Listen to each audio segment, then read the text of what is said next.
Welcome into the Chiefs Report. My name is Jace Andrews, and before we get going today, I gotta know, are you gonna join us for the final Kansas City Chiefs preseason watch party of the season?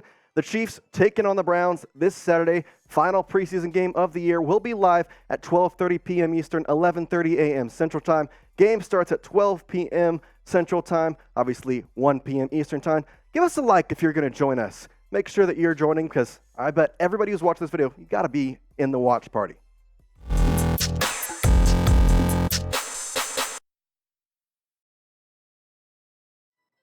All right, Chiefs Kingdom, let's kick it off with some trade rumors surrounding Clyde EdwardsHelaire. Today, Bleacher Report proposed Kansas City sending CEH to Minnesota. Today, Alex Ballentine said this, quote, with Isiah Pacheco and Jerick McKinnon taking over clearly defined roles down the stretch for the Chiefs last season, it's hard to find a role for Clyde EdwardsHelaire. The Vikings are one of the few teams who could still add a back to their offense. With Dalvin Cook gone, they'll be relying on Alexander Mattison to shoulder most of their workload. But there's room for someone like CEH to work as a third down back. I think this could work for both sides. CEH has really not been the, let's just say, the best running back of the squad here for the Chiefs, so it really doesn't make sense to kind of keep him. You got depth in that position. You have La'Mical Pirine. You have possibly the opportunity to keep Deneric Prince. So I think I would like this. I don't mind it.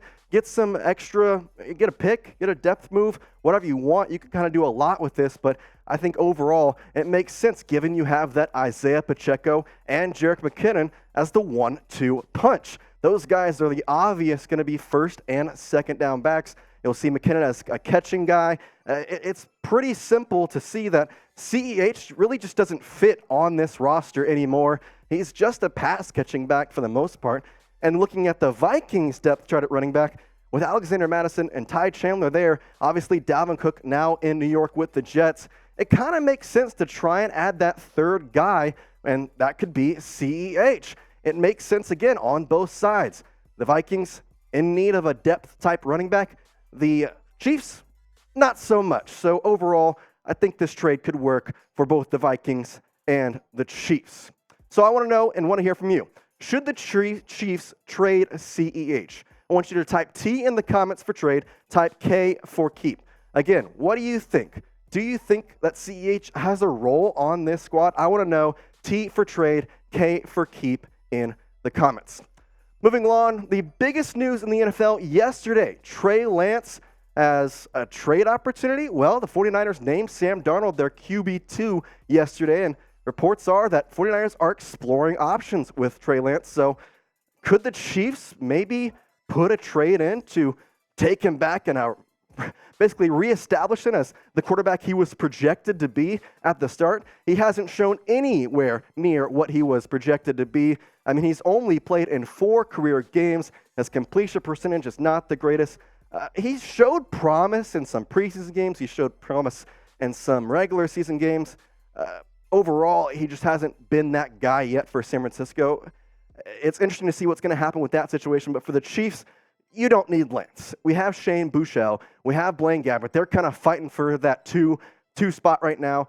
You have Chris Oladokun as well, who could also maybe be kept, maybe not. Still trying to kind of go through that, but overall, there's no reason to try and explore a trade for Trey Lance. I'm assuming early on, those trade offers are going to be pretty steep in terms of price and what you're giving up.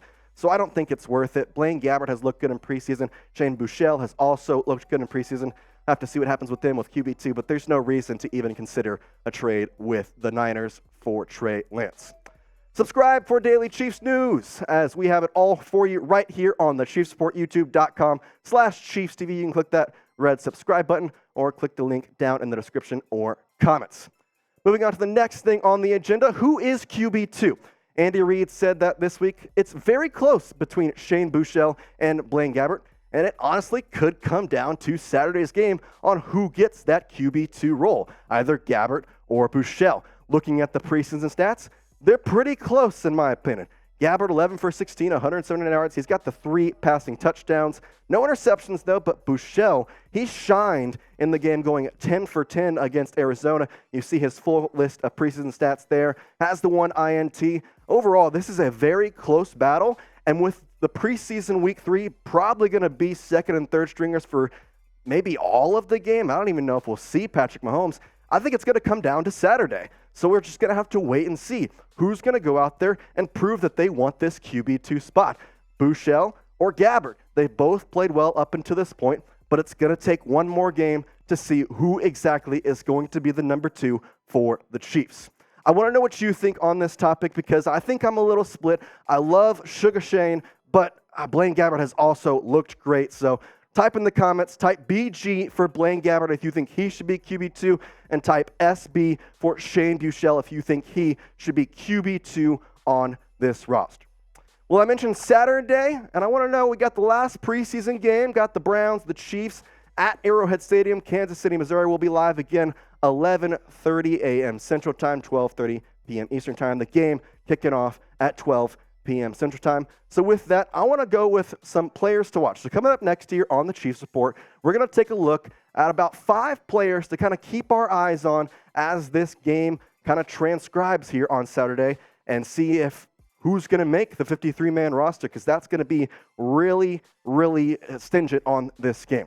Like the video if you're excited for week 1. I know I'm excited. I'm spamming that like button because I am pumped to see the Chiefs take on the Lions week 1, first NFL game of the season, Thursday Night Football. Patrick Mahomes, I cannot wait to see him full-fledged action. It's just going to be so exciting. So like the video if you're excited, and I guarantee if you're a Chiefs fan, if you're part of the Chiefs Report Kingdom, you should be liking that video. So let's get into those players to watch. The first one, Justin Ross. He's had a really good preseason, 4 receptions, 47 yards, 1 touchdown, and he's looked really good in training camp and in practices. Overall, he hasn't shown a ton on the field. He's ran good routes, but I think he's been outshined by some other guys. The second guy to watch, La'Mical Pirine, the running back, and he's done pretty well considering what we expected from him. 12 carries, 65 yards, no touchdowns, and 5.4 yard average yards per carry. He's looked a little better than Deneric Prince, I gotta be honest. I think if there's a 4th running back on this squad, I think it's gonna be Pirine over Prince. The third guy I want you to watch is Echo Boydo. Now, this is a guy out of Kansas State. He's kind of vying for the 53-man roster. It's going to be a very important game because he's probably going to get a lot of action. Similar to that, Darian Kennard, also in the little 53-man roster bubble. Will he actually make the team? It's going to be stringent on this game, the offensive tackle. And then the last player I want to look at. I don't think I would have put him here last week, or before last week's game, rather. But after the performance he had in Arizona, Amir Smith-Marset deserves to be at least on the practice squad, I think. And this is a big game to see if he can jolt himself maybe onto that 53-man roster. 5 receptions, 94 yards, 1 touchdown. He has been absolutely electric. And I think that's one of my favorite photos right there from the preseason of him backflipping into the end zone. There was so many cool photos from that. He's had an awesome game. He had an awesome game that day. Had a pretty good overall preseason and training camp. So it's just going to depend on this game to see if he can make the 53-man roster or if maybe he's a practice squad guy and hopefully no one swipes him from there. So I've named my 5, but what is the player you're watching? Name a player you're watching versus the Browns on this Saturday's game. I want to know because there's just a lot of action. Preseason week 3 is in some ways the most important week in terms of roster projections, practice squad, who's getting cut, who's not. There's a lot going on with that. So in the comments, name a player you are watching versus the Browns. And again, like the video if you're excited for week 1. We'll be live here for the preseason game, last one of the season for the Chiefs, 12:30 p.m. Eastern Time, and then 11:30 p.m. Central Time with the game kicking off at 12 p.m. Central Time. Subscribe if you're not already, youtube.com/ChiefsTV, and we'll be right back. We'll be back tomorrow with more Chiefs news, rumors, and reports.